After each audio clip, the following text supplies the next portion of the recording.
चलिए हमको आज पढ़नी है अध्याय 13 प्रतिशतता के क्या अनुप्रयोग। प्रतिशतता के अनुप्रयोग अध्याय 13 है प्रतिशतता। प्रतिशत के बारे में हम कक्षा 6वीं में पढ़ चुके हैं, 7वीं में पढ़ चुके हैं। अब कहाँ पढ़ेंगे हम इसको? 8वीं में पढ़ेंगे। 6वीं में क्या पढ़े थे? प्रतिशत में आधार किसको मानते हैं? 100 को। हाँ, इतना न उतना तो नहीं। फिर 7वीं में हमने प्रतिशत के आधार पे क्या पढ़ा? लाभ और हानि पढ़ा। हाँ, अब 8वीं में उससे थोड़ा और एक स्टेप ऊपर जाएंगे और आज हम पढ़ेंगे बेटा साधारण ब्याज और ब्याज। आइए एक कहानी के माध्यम से समझते हैं कि दो व्यक्ति रहते हैं, इसका नाम है ए और इसका नाम क्या है बेटा? बी। क्या नाम है इसका जी? हाँ, इसका नाम ए है और इसका नाम बी है। ये दोनों एक दूसरे के पड़ोस में रहते थे। अब कभी न कभी हर किसी को पैसे की आवश्यकता पड़ जाती है। अचानक से एक को किसकी आवश्यकता पड़ी? पैसे की आवश्यकता पड़ी। समझते रहेगा। तो ए गया बी के पास, कहा कि मुझे अर्जेंट 500 रुपया चाहिए। कितना रुपया चाहिए? 500 रुपया। बी ने कहा ठीक है ले लो, लेकिन बी ने कहा कि भाई मैं ऐसे तो नहीं दूंगा पैसा। तो ए बहुत जल्दी में था, तो जो रहने लिया। तो बी ने कहा कि मैं भाई 10% के हिसाब से लूंगा भैया पैसा।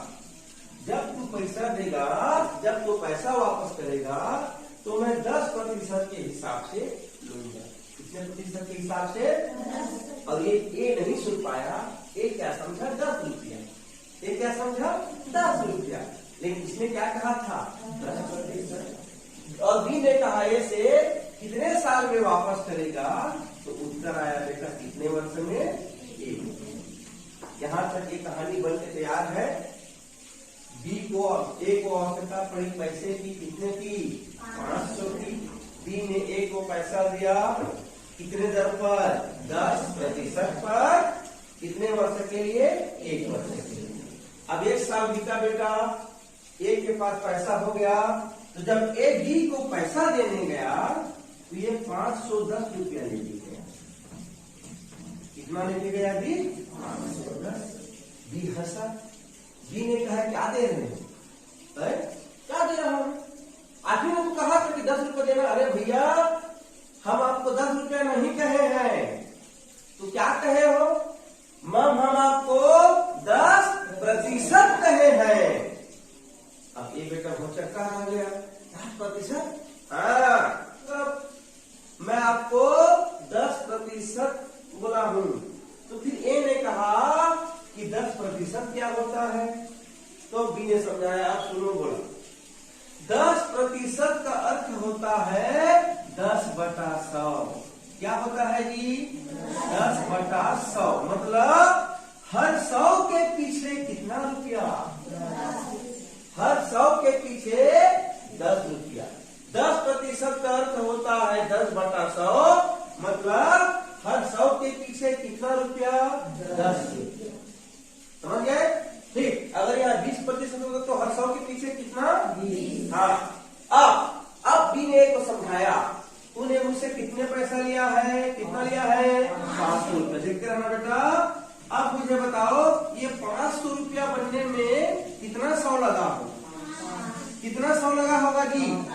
पहला 100, दूसरा 100, तीसरा 100, चौथा 100 और ये 5वां 100। 500 बनने में 500 लगा होगा। और हर 100 के पीछे कितना रुपया? इसके पीछे 10 रुपया, इसके पीछे 10 रुपया, इसके पीछे 10 रुपया, इसके पीछे 10 रुपया, इसके पीछे 10 रुपया। ये कितना हो जाएगा? और ये कितना होगा? 5 बार 10 कितना होगा जी?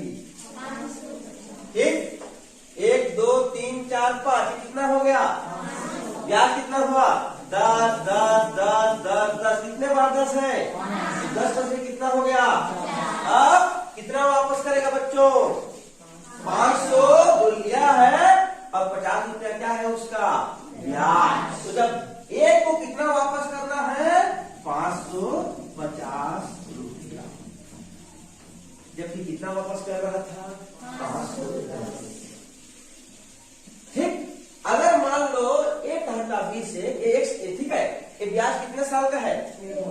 अगर मान लो ए कहता बी से कि मैं 2 वर्ष में दूंगा तो 50 कितना हो जाता? अगर वेरी गुड, अगर बी से कहता मैं 4 साल में दूंगा तो 50 कितना हो जाता? 200 बेटा। ठीक, कहानी समझ गए? तो पैसे का निर्धारण, ब्याज का निर्धारण किसके आधार पे होता है जी? प्रतिशत के आधार पे होता है। अभी हम आगे पढ़ेंगे कि इसको क्या कहते हैं। ठीक है, 500 था और 10% मतलब हर किसके पीछे? 100 के पीछे। अगर 20 रहता तो हर 100 के पीछे कितना रुपया? 20 रुपया। यहाँ पे 10% है, मतलब हर 100 के पीछे कितना बेटा? 10। क्लियर है? समझ गए नहीं समझे? आगे बढ़े? ठीक, चलो अब मुझे बताओ तो इसको समझ गए तो बेटा, एक व्यक्ति है एक को फिर आवश्यकता पड़ी पैसे की, ए बी से लिया 1000 रुपया। कितना लिया? 1000 रुपया। और किस आधार पे लिया? 20% की दर से लिया, समय 1 वर्ष के लिए। चलिए 1000 रुपया लिया उधारी 20% की दर से 1 वर्ष के लिए, कितना होगा? कितना ब्याज होगा? 200 होगा। कितना ब्याज होगा? नहीं, कितना ब्याज कितना होगा? 1000 कितना होगा? अब कोशिश कीजिए, गलती वक्त कोई बात नहीं बनाएंगे। 200। आइए देखते हैं, ये 1000 बनने के लिए कितना साल चाहिए? 10। कितना 100 चाहिए? और हर 100 के पीछे कितना रुपया? तो 10 तो 20 लगेगा, 20 दहार 200। वेरी गुड बेटा। कितना लगेगा ब्याज जी? 200। और कितना लिया है? 1000, तो कितना वापस करेगा? 1200 मतलब 1200। क्लियर है? इस तरह से हमको क्या करना है बेटा? सोचना है। पहले हम इसके बेसिक क्लियर करते हैं। ये हो गया आपके पास। एक और देखते हैं, इसको बताइएगा आप लोग। ठीक, 8 रुपये उधारी है, 5% दर से 1 वर्ष की। बताइए कितना ब्याज लगेगा? 40 रुपया। कितना? 40। पक्का? वेरी गुड बेटा। ठीक, शाबाश, वेल डन। तो इस समझ गए इसको ना?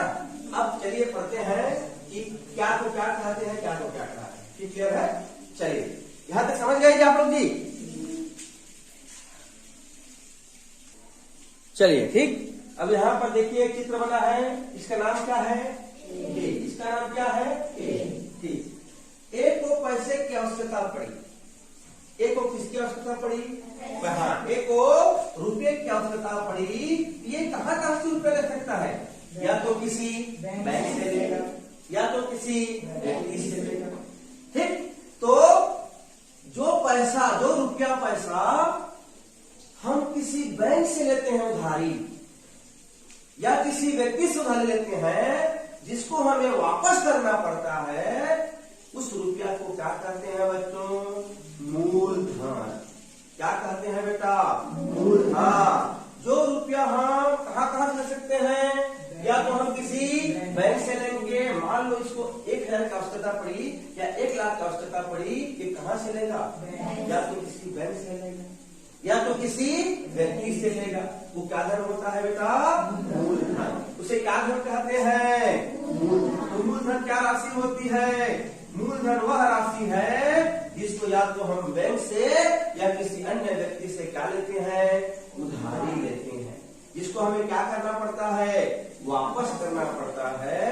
ये धन क्या कहलाता है जी? मूलधन। क्या कहलाता है बेटा? मूलधन। क्या कहलाता है? मूलधन। ठीक, अब जब ये पैसा लेगा तो बैंक ऐसी दे देगा, फ्री में देगा कि व्यक्ति फ्री में देगा? वो क्या लेगा? ब्याज। तो ब्याज की गणना 100 के आधार पे होती है। किसके आधार पे होती है? हाँ, उस गणना की जो हम गणना करते हैं उसको हम कहते हैं बच्चों दर कहते हैं। बेटा क्या कहते हैं? दर। हाँ, और दर को किसमें लिखते हैं? हमेशा प्रतिशत में लिखते हैं। इसी दर के आधार पे ब्याज कम लगता है और ब्याज ज्यादा लगता है। अगर आपका अच्छा दोस्त है तो कम ब्याज दे देगा और नहीं है तो ज्यादा दर लगा देगा। तो ब्याज कम लगनी है या ज्यादा लगनी है वो डिपेंड करता है किसके ऊपर? दर के ऊपर। किसके ऊपर डिपेंड करता है बेटा? वो दर के ऊपर डिपेंड करता है। ठीक, तो दर के आधार पे किसकी गणना होती है? ब्याज की गणना होती है। और दर को हमेशा किसमें लिखते हैं? मूलधन को किसमें लिखते हैं बेटा? रुपया में। अब तीसरा क्या आ गया जी? समय। क्या आ गया?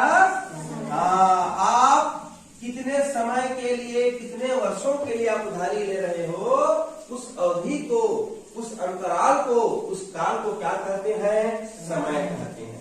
समय हमेशा किसमें होता है? वर्ष में होता है। किसमें होता है? वर्ष में। समझे यहां तक? हम किसी से पैसा उधारी लेते हैं या किसी बैंक से लेंगे या किसी अन्य व्यक्ति से लेंगे तो क्या कहलाता है?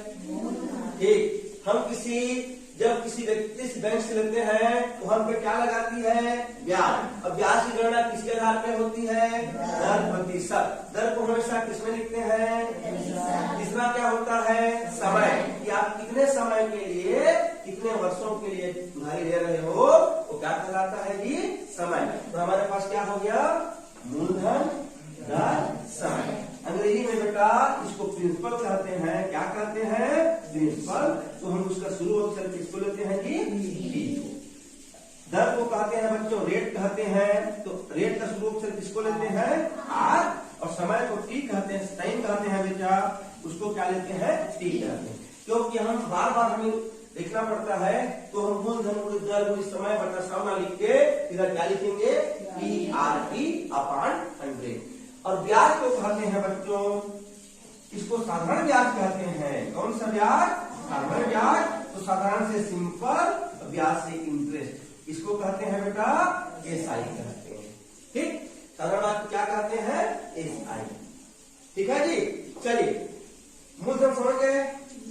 किसी व्यक्ति से हम जो उधारी लेते हैं वो कौन सा धन कहलाता है?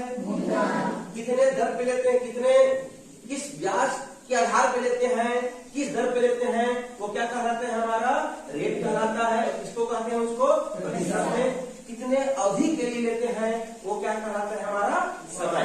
तो PRT। क्लियर है? ठीक है, चलिए अब आप बताइए मुझे, गणित कोशिश कीजिएगा बेटा। है चलो, मूलधन 2000 रुपये था। एक व्यक्ति 2000 की उसका आवश्यकता थी, बैंक से लिया। बैंक वाला उस पे 10% ब्याज लिया। कितना प्रतिशत? 10%। समय लिया 1 वर्ष की। बताइए ब्याज कितना होगा? कितना होगा? कितना होगा? ठीक, अब मान लो ब्याज है, मूलधन 4000 रुपया है।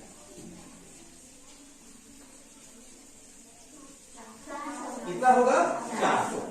ठीक, अब आप सोचना है बिल्कुल 4000 गुणित 10% गुणित 1। 4000 कितने 100 से मिलकर बना है? 40 100 से। और हर 100 के पीछे कितना रुपया? 10 रुपया। तो 40,000 400, 4000 कितना वापस करेगा? 4400। अब इसको गणित के रूप में कैसे बताइए? देखिए, यदि हम मूलधन को किससे गुणा करें? दर से गुणा करें। और दर को किससे गुणा करें? समय से गुणा करें। और नीचे क्या लिखते बेटा? यहाँ नीचे हम यहाँ पर 100 लिखते। 100 क्यों लिखे? प्रतिशत में क्या होता है? बटा 100। देखिए तो शून्य से कितना आ गया बेटा? 400 रुपया। इसका अर्थ क्या हुआ? हमको यदि ब्याज निकालनी है तो ब्याज निकालने का सूत्र क्या हो जाता है जी? मूलधन गुणित दर गुणित समय बटा 100। हाँ, ये मूलधन निकालने का सूत्र है। साधारण ब्याज बराबर क्या हो जाता है? मूलधन गुणित दर गुणित समय बटा 100। ठीक, अब बड़ा बड़ा अमाउंट आएगा। 4000 था तो निकाल लिए। 4000 में कितना? 100 तो 40 100। मान लो 1,12,538 दे देगा मूलधन। तब कैसे करोगे? उस स्थिति में हम क्या निकालते हैं? सूत्र विधि से निकालते हैं। क्या सूत्र है बेटा? मूलधन गुणित दर गुणित समय बटा 100। तो ये क्या निकला है? ये ब्याज है। क्या निकला है? तो जब वापस करने जाएगा खाली ब्याज को दे देगा कि मूलधन की देगा भी? हाँ, कि पहले लो भैया 400 थोड़ी मानेगा। हाँ, वो किसके साथ वापस करेगा? 4000। 4000 कौन सा पैसा है? जो वास्तव में लिया है पैसा हो।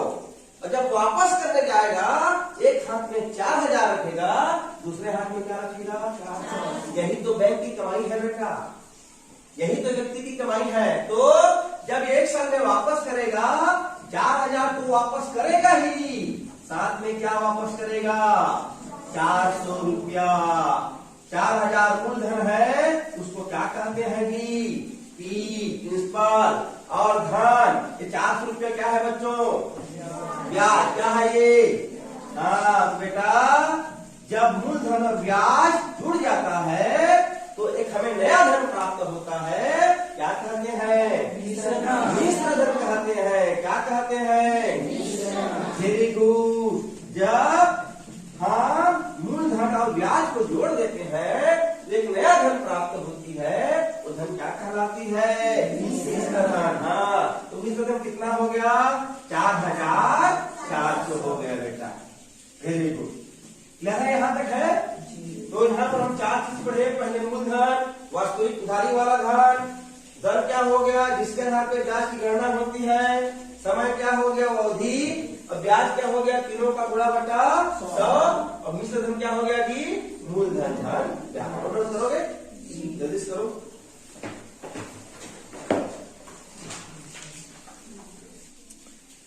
अब हमको पढ़ना है क्या? चक्रवृद्धि ब्याज। सातवीं में कौन सा ब्याज पढ़े थे? साधारण ब्याज। अब हमको पढ़नी है चक्रवृद्धि ब्याज। अब चक्रवृद्धि ब्याज क्या होता है? तो जब ब्याज के ऊपर ब्याज लगता है, ब्याज के ऊपर क्या लगता है? ब्याज लगता है, उसे क्या कहते हैं? चक्रवृद्धि। अभी कैसे लगेगा सुनिए। मान लो हमको साधारण ब्याज देना था। क्या लेना था? साधारण ब्याज। तो मान लो 2 साल का हम ब्याज ले, ठीक है? देखो जैसे मूलधन है 500 रुपया, दर है 10% और समय है 2 वर्ष। बताइए तो बेटा कितना लगेगा ब्याज? कोशिश कीजिए।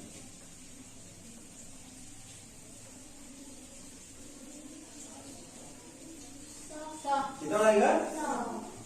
तो पक्का? कितना लगेगा आदित्य? 100। कितना लगेगा बेटा? 100 रुपया। 500 कितने 100 से मिलकर बना है? 500 से 100 के पीछे 10 रुपया, तो 1 साल का 10 बचे 50, 2 साल का 100 बस। लेकिन जब इसी को चक्रवृद्धि ब्याज के बनाएंगे बेटा, तो मुझे बताइए तो बच्चों, 1 साल पहले हम निकालते हैं 1 साल, कितना का निकालते हैं? 1 साल। चक्रवृद्धि ब्याज में हम साधारण ब्याज में क्या कर दिए? सीधा क्या लगा दिए? सूत्र क्या होता है? क्या होता है? P गुणा R गुणा T अपान क्या होता है? 100। हाँ, तो यहाँ 500 गुणा 10 गुणा 2 बटा कितना बेटा? 100। 50 में कितना हो गया जी? 100। लेकिन जब हमको चक्रवृद्धि ब्याज हल करना है तो हम ऐसा डायरेक्ट नहीं बनाते। इसमें कितना वर्ष कहा है? तो हम पहले 2 वर्ष का अलग अलग, एक बार पहले वर्ष का निकालेंगे और एक बार कितने वर्ष का बेटा? 2 दूसरे वर्ष का। ठीक, पहले साल 1 साल पहले वर्ष का, फिर दूसरे साल दूसरे वर्ष का। इसमें हम चक्रवृद्धि ब्याज की गणना कैसे करते हैं? अलग अलग करते हैं। समझ जाओगे? ठीक, चलिए अब इसको बनाते हैं चक्रवृद्धि ब्याज के साथ। अच्छा मुझे बताइए तो अगर यहाँ 2 वर्ष के स्थान पर हम इसको 1 साल का निकालते तो ब्याज कितना आता? कितना आता? कितना? 500 और ब्याज कितना है? 50। कितना होता? 550 कितना होता? हाँ, अब मुझे बताइए बेटा पहले वर्ष के अंत में मिश्र धन कितना होगा? कितना हो गया ये? 550 रुपया। अब सुनो, ये जो 550 रुपया है जो पहले वर्ष के अंत में मिश्र धन है, ये दूसरे वर्ष के लिए क्या धन हो जाएगी? मूलधन। अभी बनाऊंगा, आपको बना दिखाऊंगा। 5 देखो पहले साल में कितना ब्याज लगेगा? मिश्र धन कितना हो गया? 550। अब ये 550 अगले साल के लिए क्या जमा हो जाती है? मूलधन। अब हम जब दूसरे वर्ष का निकालेंगे तो 550 गुणित 10 गुणित 1/100 शून्य से 55 है हाँ। तो अब देखो पहले साल का कितना ब्याज लगा? 50। दूसरे साल का 55 और 50 कितना हुआ? 105। तो इसमें कितना हो रहा था? कितने ज्यादा फायदा मिलता है? वृद्धि ब्याज में। हाँ, अब आइए बना के देखते हैं। ठीक, चलिए बेटा इसको हम लिखेंगे। जब इसको हम चक्रवृद्धि ब्याज बनानी है तो हमको यहाँ लिखना पड़ेगा प्रथम वर्ष के लिए ब्याज की गणना। किस वर्ष के लिए जी? प्रथम वर्ष के लिए ब्याज की गणना। चक्रवृद्धि ब्याज में जितना समय में जितना वर्ष दिया रहता है हम उतनी बार क्या निकालते हैं? ब्याज निकालते हैं। यहाँ कितने साल दिया है तो हम कितने साल का निकालेंगे? 2 साल का। एक बार पहले साल का फिर दूसरे साल। ठीक, बताइए पहले साल के लिए मूलधन कितना है? P बराबर कितना है जी? दर कितनी है? समय कितनी है? 1 वर्ष। समय कितनी है?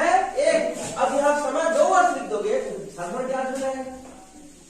चक्रवृद्धि ब्याज जब निकालोगे यहाँ वर्ष में यहाँ हमेशा एक ही वर्ष आएगा क्योंकि ब्याज के ऊपर क्या लगनी है? ब्याज। जब यहाँ 2 लिख दिए तो साधारण ब्याज हो गया बेटा। अब किस वर्ष के लिए याद कर रहे हो? पहले वर्ष के लिए। तो यहाँ समय कितना आएगा जी? 1 वर्ष आएगा बेटा। हाँ, इसको ध्यान देना। ठीक, अब पहले वर्ष के लिए साधारण ब्याज का सूत्र क्या होगा? मूलधन गुणा दर गुणा समय बटा क्या होगा जी? 100। बताइए मूलधन कितना है? 500 रुपया। दर कितनी है? समय कितनी है? बटा 100। डबल शून्य से डबल शून्य कर गया बेटा। 10% कितना रुपया आ गया जी? 50 रुपया। ये निकल गया बेटा हमारा ब्याज। साधारण ब्याज पहले साल का निकला है 50 रुपया। अब इस ब्याज को किसमें जोड़ेंगे? किसमें जोड़ेंगे? मूलधन में। तो जब ब्याज मूलधन में जोड़ता है तो कौन सा धन प्राप्त होता है? अब हम यहाँ लिखेंगे बेटा प्रथम वर्ष के अंत में मिश्र धन। प्रथम वर्ष के अंत में मिश्र धन। हाँ, इसका सूत्र होता है बच्चों क्या होता है जी? मूलधन धन क्या होता है? हाँ, मूलधन 500 रुपया था, ब्याज 50 रुपया था। ये कितना हो गया? 550 रुपया। ठीक, ये कितने वर्ष का निकला है? अब 1 वर्ष का हम क्या निकाल लिए? साधारण ब्याज निकालेंगे। अब कहा जाएंगे? अब 1 साल तो हो गया, अब कहा जाएंगे? दूसरे वर्ष। जैसे कोई व्यक्ति 2022 में उधारी लेता है। कब उधारी लेता है? और कहता है कि मैं 2 साल में वापस करूंगा। तो 2022 से 2023 कितना साल हो गया जी? 1 साल। और 2023 से 2024 ये कितना साल हो गया? ये भी 1 साल। यहाँ 2 लिख दोगे तो 2 कितना हो जाएगा? ये 2 साल कैसे में होगा? देखो यही समझना है हमको ना, यहाँ समझना। 2022 में उधारी लेता है और कब वापस करना है उसको? तो इनके बीच, दोनों के बीच कितना साल होगा? और इन दोनों के बीच तो 1 और 1। आप यहाँ 2 लिख दोगे तो 1 कितना होता है? तो समझना इनके बीच भी 1 वर्ष है, इनके बीच भी क्या है बेटा? 1 वर्ष। अब हम इसका निकाल लिए 22-23 का। अब हम किसका निकालेंगे? 23-24 का। अब हम यहाँ लिखेंगे बच्चों इस वर्ष के लिए, द्वितीय वर्ष के लिए ब्याज की गणना।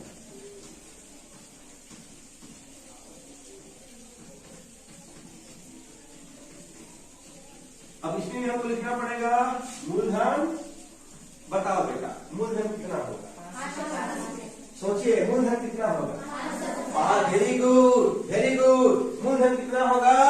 550। यही तो फायदा दिलाएगा जी। अगर आप यहाँ 500 लिख दोगे तो कोई मतलब नहीं है बेटा। 500 लिख दोगे फिर कितना आ जाएगा? फिर ब्याज कितना आ जाएगा? 50 कितना होगा? तो फायदा क्या है? हाँ, तो अब यही सोचना है जो पहले साल के अंत में मिश्र धन होता है वो दिया है बेटा। ये जो मिश्र धन 550 है, अब मूलधन कितना हो जाएगा? 550 रुपया। यही तो फायदा दिलाएगा बच्चों। कई बच्चे 500 बोलते हैं, तो 500 बोलोगे बेटा, फिर सूत्र रखोगे, फिर कितना आएगा? यहाँ 50, वहाँ 50, 50 कितना हो गया? वो ब्याज में भी आ रहा था। तो आपको ध्यान देना है, पहले वर्ष के अंत में मिश्र धन ही द्वितीय वर्ष के लिए क्या होता है? मूलधन होता है। दर वही रहेगा बच्चों, कितना प्रतिशत? 10%। समय कितना लिखोगे? Very good. समय कितना लिखोगे? कई बच्चे पहले साल के लिए 1 वर्ष, दूसरे साल के लिए 2 वर्ष, 2 कितना हो जाएगा? आपको 2 साल कहा है। यहाँ से यहाँ तक 1 साल और यहाँ से यहाँ तक 1 साल, यहाँ भी क्या आ जाएगा? 1 वर्ष आ जाएगा। अब हम निकालेंगे द्वितीय वर्ष के लिए साधारण ब्याज। क्या सूत्र होता है? जल्दी बोलिए। P इंटू R गुणा T बटा 100। बताइए बेटा, मूलधन कितनी है? दर कितनी है? समय कितनी है? बटा 0 से 55 का। ये देखिए बेटा, तो द्वितीय वर्ष के अंत में ब्याज कितना आ गया जी? 55 रुपया। अब इस 55 रुपया को हम किसमें जोड़ेंगे? किस मूलधन में? द्वितीय वर्ष के। तो अब यहाँ लिखेंगे द्वितीय वर्ष के अंत में मिश्र धन। इसको बहुत लिखना पड़ता है ना। द्वितीय वर्ष के अंत में क्या धन? मिश्र धन। क्या सूत्र होता है बच्चों? मूलधन धन ब्याज। मूलधन कितना है? 550। ब्याज कितना निकला? कितना हो जाएगा बेटा? ये 605। ये देखो, 2 साल बाद वो आदमी कितना वापस करेगा? 605। कितना लिया था? कितना वापस किया? कितना एक्स्ट्रा? 105। किस ब्याज में? अब वो मान लो साधारण लेता तो अब चक्रवृद्धि में कितना? 105। अब हम क्या लिखेंगे यहाँ पर? इसको लिखना पड़ेगा, चक्रवृद्धि ब्याज बराबर पहले वर्ष का ब्याज। क्या लिखेंगे जी? पहले वर्ष का कौन सा ब्याज? साधारण ब्याज। पहले वर्ष का कौन सा ब्याज? हाँ। दूसरे वर्ष का साधारण ब्याज। जब दोनों वर्षों के ब्याज को जोड़ोगे तो आपको कौन सा ब्याज प्राप्त होगा? चक्रवृद्धि ब्याज। बताइए बेटा, पहले वर्ष का ब्याज कितना निकला है? 55। कितना रुपया है? 50 रुपया। दूसरे वर्ष का ब्याज तो 50 और 55 कितना हो गया जी?